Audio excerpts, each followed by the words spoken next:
Thank you Suhas. First of all Arjun కళ నెరవేర్చినందుకు నువ్వు చాలా ఇష్టం. నువ్వంటే ముఖ్యంగా బండి గారికి బాగా ఇష్టం. నువ్వంటే చాలా చెప్తున్నా నీ గురించి ఆయన. అని చెప్తున్నాను కదా, నీ ఎదుగుదల చూస్తున్నాం కదా. అప్పుడు యాక్చువల్గా నేను ఫస్ట్ మా చాయిస్ పుష్పలో జగదీష్ క్యారెక్టర్, కేశవ క్యారెక్టర్కి సుహాస్, కానీ అప్పటికి హీరోగా చేస్తామని తెలిసింది. నువ్వు అనుకుంటావు ఎందుకు అంటే నువ్వు హీరోగా చేస్తామని తెలిస్తే మేము యాక్చువల్గా వెనక తను చేస్తున్నాడు కదా కరెక్ట్ కాదేమో అనుకున్నాం. అండ్ నాకు నాని అంటే చాలా ఇష్టం, తన పర్ఫార్మెన్స్ ఇష్టం. తన నాని గ్రాఫ్ ఎలా ఎదుగుతుందో ఐ థింక్ సుహాస్ కూడా ఫ్యూచర్ నాని అనిపిస్తుంది నాకు. అంటే సహజ నటుడు నాని అయితే మేబీ సుహాస్ని మట్టి నటుడు అనాలేమో. అంటే అంత ఆర్గానిక్గా ఉంది. చాలా అంటే ఐ థింక్ తన పర్ఫార్మెన్సెస్ అన్నీ వరుసగా చూస్తున్నాం కదా, చాలా సింపుల్గా న్యాచురల్గా క్యారెక్టర్స్లో ఇమిడిపోయి ఐ థింక్ చాలా చాలా ఫ్యూచర్ కనిపిస్తుంది నాకు. Thank you so much Suhas అండి. అండ్ మణికంఠ ప్రసాద్ గారు థ్యాంక్ యూ అండి, మా అర్జున్కి ఈ సినిమా ఇచ్చినందుకు థ్యాంక్ యూ సో మచ్. నేను చెప్తా అర్జున్ గురించి ఏంటంటే చాలా మాట్లాడాలి. ఇంకా రాశి సింగ్ చాలా బాగా చేశారు, ఇన్స్పెక్టర్ క్యారెక్టర్. పాయల్ చాలా బాగా చేశారు మీరందరూ. అండ్ విజయ్ బులగాని అంటే బేబీ సాంగ్స్ వింటూనే ఉంటావు, రాజేష్ చెప్పుంటాడు నీకు, ఎప్పుడు కంటిన్యూస్ ప్లే అవుతూనే ఉంటాయి. చాలా చాలా బాగుంది మీ గ్రోత్ అంతా. నాకు తెలిసి ముందు విజయ్ బులగాని పాటలా అని రాసుకోవాలి, అలాంటి రోజు రావాలి అని కోరుకుంటున్నాను. అయ్యో థ్యాంక్ యూ చెయ్. అండ్ అందరికీ ఇంకెవరైనా టెక్నీషియన్స్ మర్చిపోతే చంద్రశేఖర్ వచ్చారా? Chandrashekar thank you so much for supporting Arjun. Thank you అండి. అండ్ అర్జున్ గురించి చెప్పాలి. నేను జగడం షూట్ చేసినప్పుడు తను బెంగళూరు నుంచి ఒక అబ్బాయి వచ్చాడు, చాలా బక్కగా ఉన్నాడు. చాలా ఇష్టం సార్ ఆర్య చూశాను, నేను ఇలా డిఎఫ్టీ చేశాను, మీ దగ్గర జాయిన్ అవుదాం అనుకుంటున్నాను అన్నాడు. నేను రమేష్ గారిని ఉంటారు మా అందరికీ, సో ఆయన టెస్ట్ చేయమన్నాను. సరే కుర్రాడు చాలా బాగున్నాడు, జాయిన్ చేసుకుందాం అన్నారు. అట్లా జాయిన్ అయ్యాడు. ఫస్ట్ అంటే చాలా అమాయకుడు, బోడంత లాజిక్ ఉన్నవాడు.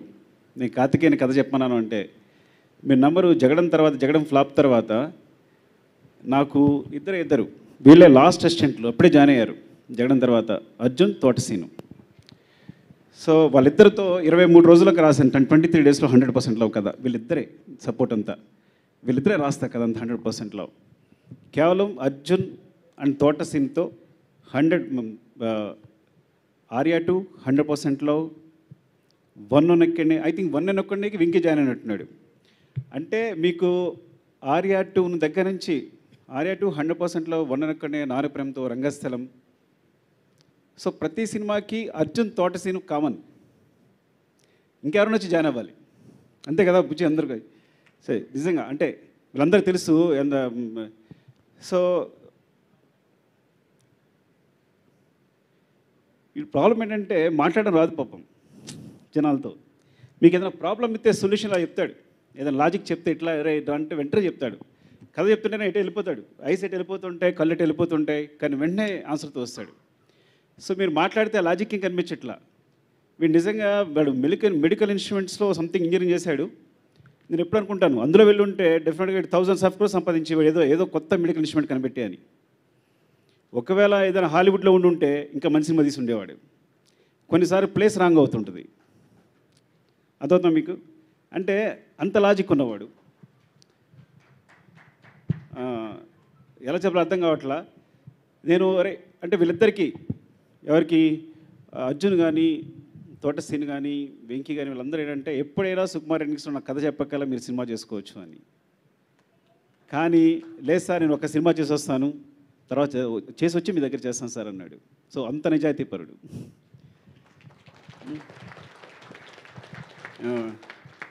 ఈ సినిమా అంతే నిజాయితీగా తీశాడు. నాకు చాలా చాలా ఇష్టం అర్జున్ అంటే. వాడి నిజాయితీ ఇష్టం, వాడి ప్రేమ ఇష్టం. కాకపోతే సరే ఎక్స్ప్రెస్ చేయడం రాదు, జనాలతో మాట్లాడడం రాదు. నాకు సుహాసిని కథ ఎలా ఒప్పించడం కూడా నాకు ఏమే నిజంగా ఏం చెప్పాడు నీకు అంటే అంత అమాయకత్వం ఉంటుందన్నమాట చెప్పడంలో. కొంతమంది కరెక్ట్గా జనాలు మేనేజ్ చేయలేకపోతారు, మాట్లాడలేకపోతారు.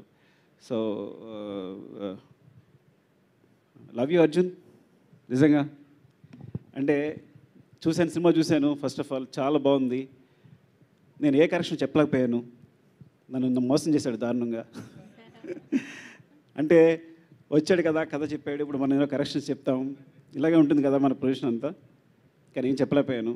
అంత బాగా చేశాడు. తనకున్న బడ్జెట్లో అంత ఫ్లాలెస్గా మేకింగ్ అంటే చాలా తక్కువ డేస్, తక్కువ బడ్జెట్. ఆ బడ్జెట్లో షార్ట్ డివిజన్ అంతా క్లియర్గా ఉంది, అంత క్లీన్గా ఉంది. నాకు తెలుసు అట్లా తీస్తాడని. చాలా చాలా బాగుంది సినిమా. అంటే నేను ఏ సినిమా గురించి అడగలేదేమో నేను. డెఫినెట్గా మీరు ఈ సినిమా చూడండి, థియేటర్కి వెళ్ళి చూడండి కంపల్సరీ. Support my Arjun.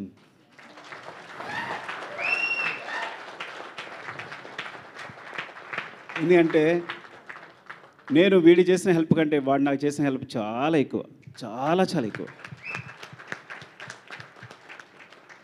మీరు నమ్మరో లేదో, వీడు చేయడం మానేసే దగ్గర నుంచి లాజిక్ ఉన్న సినిమాలు తీయడం మానేశాను నేను. ఇంకా అర్థం చేసుకోండి. నేను అక్కడి నుంచే లాజిక్ వదిలేశాను. కానీ లాజిక్ ఇంకా వాడి దగ్గర ఉంది. అది పట్టుకునే ఇంకా సినిమా తీస్తున్నాడు ప్రసన్నవదన అనేది. లవ్ యూ రా. ఏం చెప్పాలి అర్థం కావట్లా. అండ్ ఎవరైనా మర్చిపోతే ఏమనుకోకండి. Thank you so much for supporting. మీరందరూ వచ్చినందుకు. Buchi love you. ఎందుకంటే నువ్వు వీళ్ళందరికీ కూడా ప్రత్యేకంగా చెప్పడం కాదు కానీ, so you'll becoming inspiration to everyone ఇక్కడ అందరికీ కూడా. And Karthik love you Karthik. And Seenu, నీవు సినిమా చూసి నేను అబద్ధం చెప్పానేమో అడుగు ఒకసారి తన్ని. ఎంత నవ్వుకున్నాను నేను. 2-3 సినిమాలు ఉంటాయి బాగా నవ్వుకునే సినిమా. ఊహలు గుసగుసలాడే తర్వాత నీకు పెద్ద ఫ్యాన్ అయిపోయాను. అండ్ ఐ థింక్ అదండి. Thank you, love you. ఈ సినిమా డెఫినెట్గా చూడండి. డెఫినెట్గా మిమ్మల్ని డిసప్పాయింట్ చేయదు. థ్యాంక్ యూ అండి. Thank you all. Thank you.